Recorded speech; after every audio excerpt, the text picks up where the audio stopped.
ED మీద ED విచారణ చేయమని అడుగుతున్నారు కదా. పనిలో పనిగా లావు శ్రీకృష్ణదేవరాయలు గారిని అడుగుతున్నాను, రేపో ఎల్లుండో ఇది కూడా మాట్లాడండి. ఇన్కమ్ ట్యాక్స్ తాకీదులు ఎవరికి ఇచ్చారు?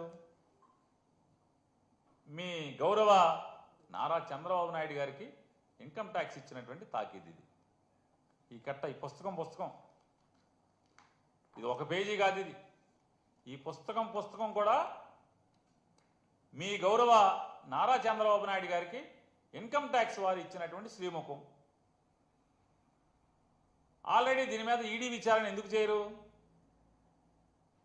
ఈడీ విచారణ చేయాలి కదా. సగంలో ఎందుకు ఆపారు? అవన్నీ కూడా గట్టిగా కడగండి. చంద్రబాబు నాయుడు గారికి ఇచ్చినటువంటి ఇన్కమ్ ట్యాక్స్ నోటీసు సగంలో ఎందుకు పక్కన పాడేశారు, చెత్తపొట్టలో పారేశారు?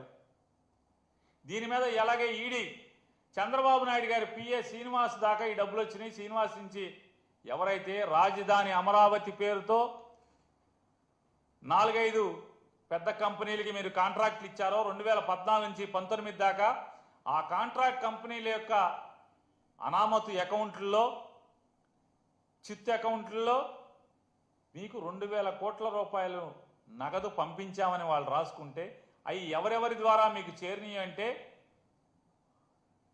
మరి చంద్రబాబు నాయుడు గారికి ఇంత చేరింది పాపం సొమ్ము అని చెప్పి ఈడీ వాళ్ళు ఆపేసినటువంటి దాన్ని గట్టిగా నిలదీయండి, అడగండి. చట్టం ఎవరికైనా చట్టమే, చుట్టం కాదు ఎవరికి అని చెప్పి మీరు పార్లమెంట్లో మీ గొంతెత్తి మాట్లాడండి. ధర్మాన్ని 4 పాదాల నడిపించేలాగా చేయండి. మీరు మంచి మంచి నీతి మాటలు చెప్తున్నారు కదా, సూక్తి ముక్తావాలి. అలాగే చంద్రబాబు నాయుడు గారి పిఏ శ్రీనివాస్ స్కిల్ స్కామ్ మొదలవంగానే అమెరికా పారిపోతాడు. అమెరికా టికెట్లు ఎవరు కొంటారో మీకు తెలుసు, ఎవరు కొని పంపించారో. ఏమైపోయాడు? జగన్మోహన్ రెడ్డి గారు ఉన్నటువంటి కాలంలో చంద్రబాబు నాయుడు పిఏ, ఒక 20 ఏళ్ళు 25 ఏళ్ళుగా పనిచేస్తున్నటువంటి పిఏ శ్రీనివాస్ గారు ఏమైపోయాడు? మళ్ళీ ఎప్పుడు వచ్చాడు? ఎందుకు వచ్చాడు? ఇవాళ ఏం చేస్తున్నాడు? మాట మాటికి దుబాయ్ పంపించే పనిలో ఉన్నాడు కదా.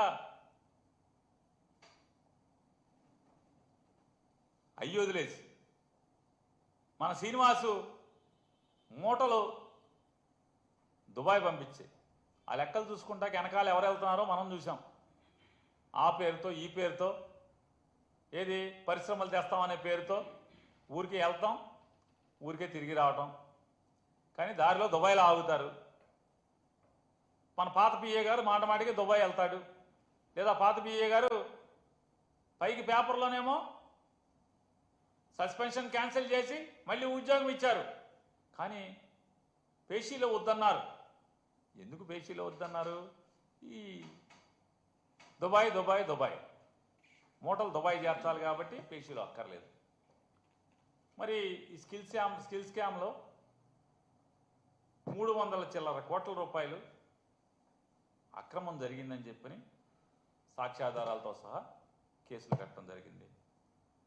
మరి స్కిల్ స్కామ్ మీద ఎన్ఫోర్స్మెంట్ డైరెక్టరేట్ సగంలోనే ఎందుకు ఆగిపోయింది? ఎవరెవరైతే ప్రభుత్వం దగ్గర కాంట్రాక్ట్ పొందారో, ఆ కాంట్రాక్ట్ పొందినటువంటి ఆ వ్యక్తులు వాళ్ళ దగ్గర మాత్రమే ఈడీ ఎందుకు ఆగిపోయింది? అడగండి ఈడీని. మీరు మాట్లాడుతున్నారు కదా పార్లమెంట్లో, నియోజకవర్గం సంగతి, ఈ రాష్ట్రం సంగతి, పల్నాడు ప్రాంతం సంగతి, లేదా దక్షిణ భారతదేశం సంగతి గురించి మీకు ఏమీ గోల లేదు కదా. మీకు ఎంతసేపు మీ చిలక పలుకులే కదా. మరి దాంట్లో ఎక్కడ ఆగిపోయింది?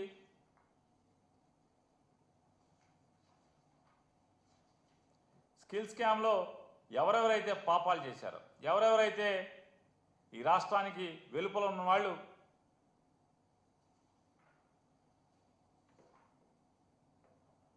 $380 కోట్ల రూపాయలు సుమారుగా ప్రజల సొమ్ముని దోచుకున్నారని చెప్పి ఈడీ కేసులు కట్టి అరెస్ట్ చేసింది కదా. మరి దాంట్లో ఇంకా సగంలో ఎందుకు ఆపారు? ఈ స్కిల్ స్కామ్లో సగంలో ఎందుకు ఆపారని కూడా గట్టిగా పార్లమెంట్లో మీ గొంతుని గట్టిగా లేపండి, గట్టిగా వినిపించండి.